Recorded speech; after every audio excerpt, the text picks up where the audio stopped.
Donc je suis professeur de neuropsychologie à l'université de Caen et je fais ma recherche dans un laboratoire de l'INSERM. Alors le frisson musical, on va dire que 90% des individus sont capables de ressentir le frisson.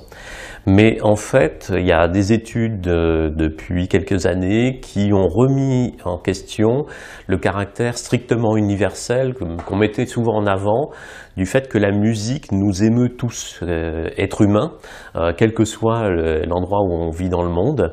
Alors c'est assez vrai, mais en fait on s'est aperçu qu'il y a quand même des différences interindividuelles. Déjà, il y a environ 3 à 5% de la population générale qui n'entend pas correctement la musique. Alors là, c'est un problème neurodéveloppemental, un peu comme la dyslexie, c'est-à-dire que ce sont des personnes, ils n'ont pas des troubles dans la perception du langage, mais ils ont des troubles dans la perception de la musique.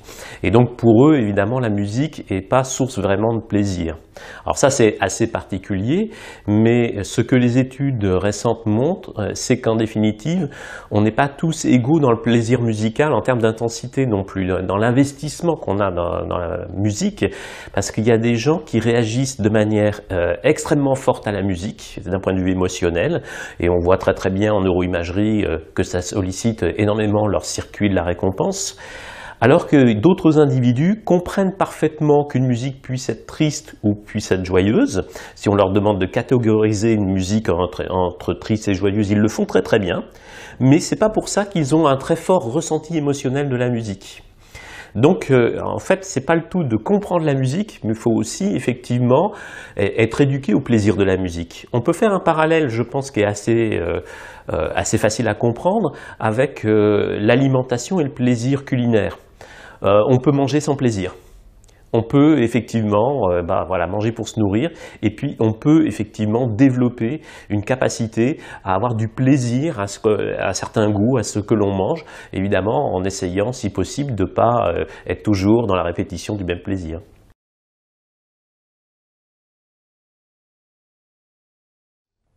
Alors, c'est clair que c'est très compliqué le plaisir musical parce qu'à la fois ça repose sur des choses relativement universelles qu'on va trouver, quelles que soient les cultures, notamment quand on teste les tout petits bébés, les nourrissons, et que l'on teste effectivement leur perception sonore.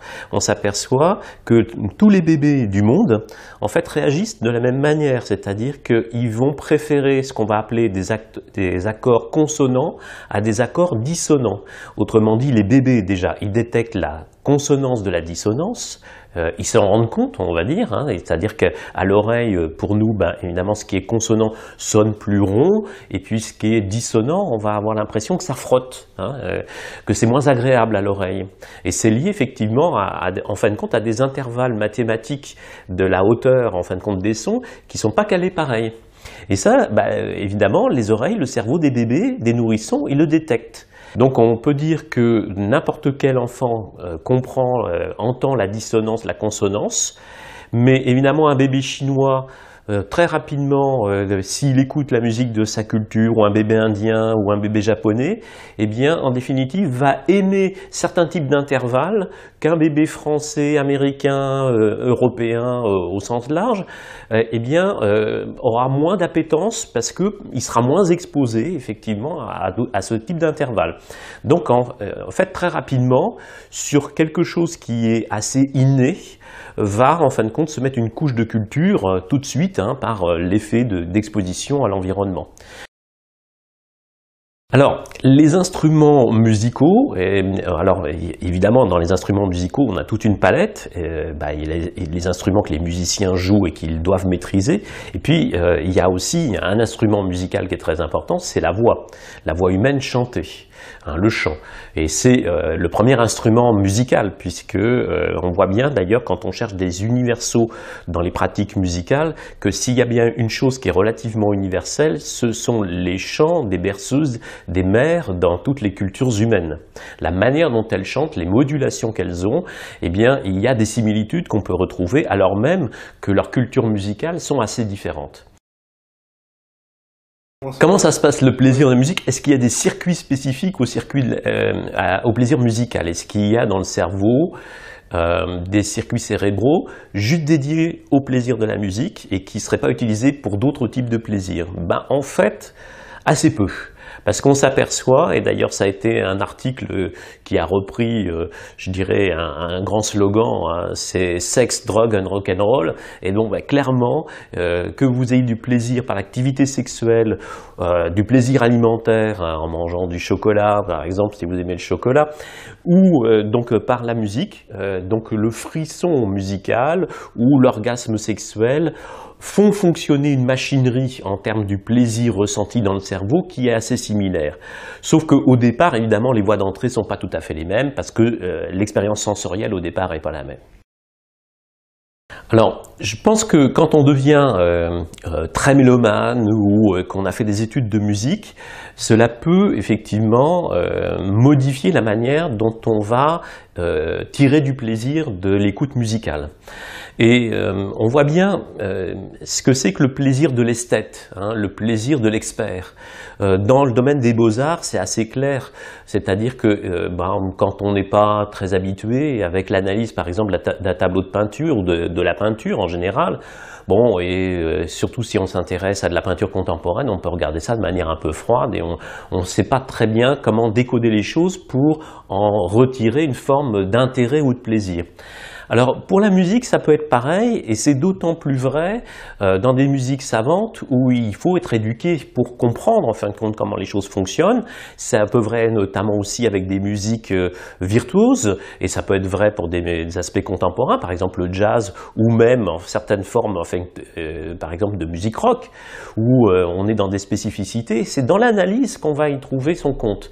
En fait, le mélomane ou le musicien, il va y chercher plutôt le plaisir de l'esthète, ce qui n'est pas incompatible avec le plaisir mémoriel, c'est-à-dire le fait que « ah oui, ça c'est un morceau que j'aime beaucoup, que je connais depuis longtemps, depuis l'enfance, etc. » C'est pas incompatible non plus avec une forme de plaisir sensoriel immédiat, c'est-à-dire la musique, c'est une expérience vibratoire, immédiate, et quand je suis au concert, notamment dans des musiques amplifiées, c'est déjà ce plaisir immédiat et vibratoire qui me prend au corps.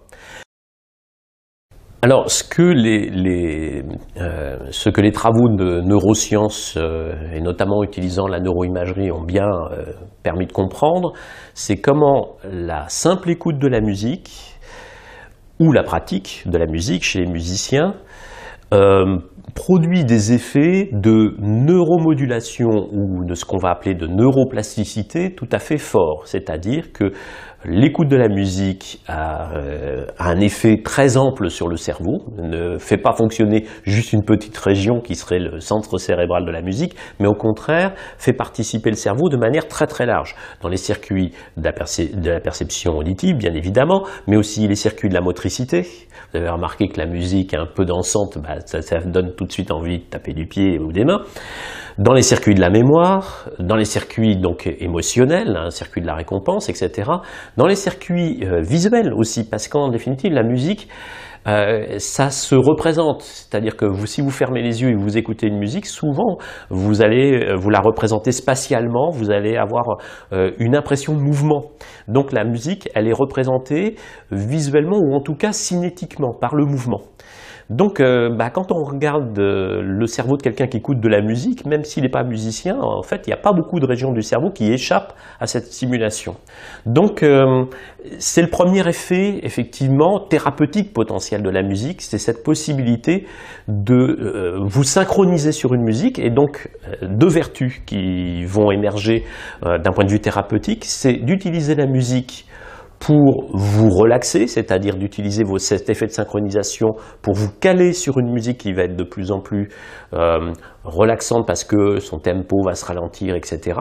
Donc l'effet relaxant de la musique, ça, il est largement utilisé depuis des années et des années, notamment en service hospitalier, pour diminuer en fin de compte la douleur ressentie, que ce soit dans les services effectivement de soins palliatifs ou pour l'accouchement sans douleur, etc. Donc ça fait longtemps que c'est utilisé dans ce contexte-là. Donc on diminue effectivement la douleur ressentie par la synchronisation avec l'écoute musicale dans des séances de relaxation. Ça c'est un effet thérapeutique très bien connu. Puis l'autre effet dont on a découvert plus récemment comment il fonctionne, c'est l'effet de stimulation cognitive. C'est le fait que chez des individus qui, par exemple, peuvent avoir des lésions cérébrales, eh bien, on aide à la reconstruction cérébrale, on aide effectivement à la stimulation des circuits cérébraux par le fait que la musique, c'est pas que de la relaxation, mais c'est aussi de la stimulation. Les neurosciences se sont au départ surtout intéressées à en démontrer l'intérêt plutôt cognitif et pédagogique. C'est-à-dire, est-ce que on peut confirmer que oui, des enfants qui apprennent la musique, eh bien, ce sont des enfants qui vont bénéficier d'un point de vue cognitif et d'un point de vue cérébral de cet apprentissage. Alors c'est tout à fait vrai. Notamment, ça a été bien démontré que l'apprentissage de la musique augmente effectivement les capacités d'apprentissage, notamment grâce à un boost donc des capacités d'attention, de concentration et de mémoire.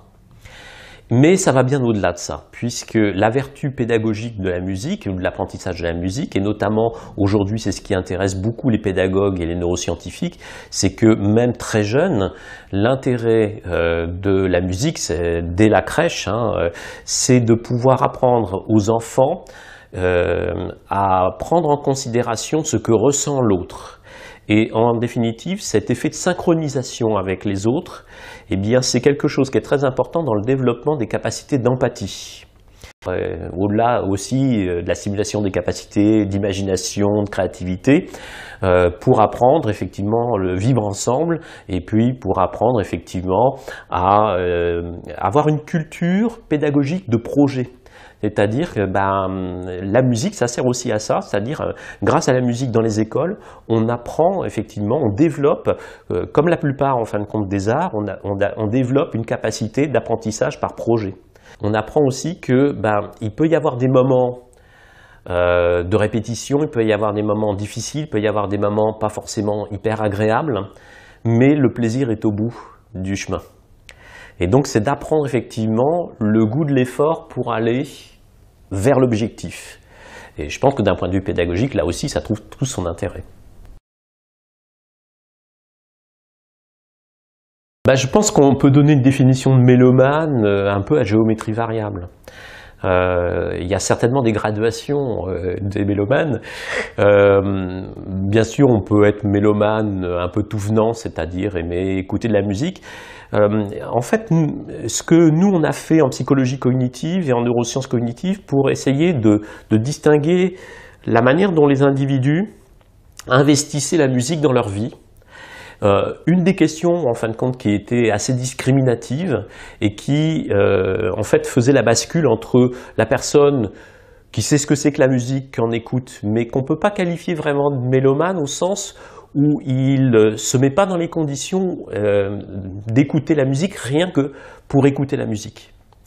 Et il y a toute une frange de la population, effectivement, qui ne fait pas forcément, qui n'écoute pas forcément la musique sans rien faire d'autre à côté.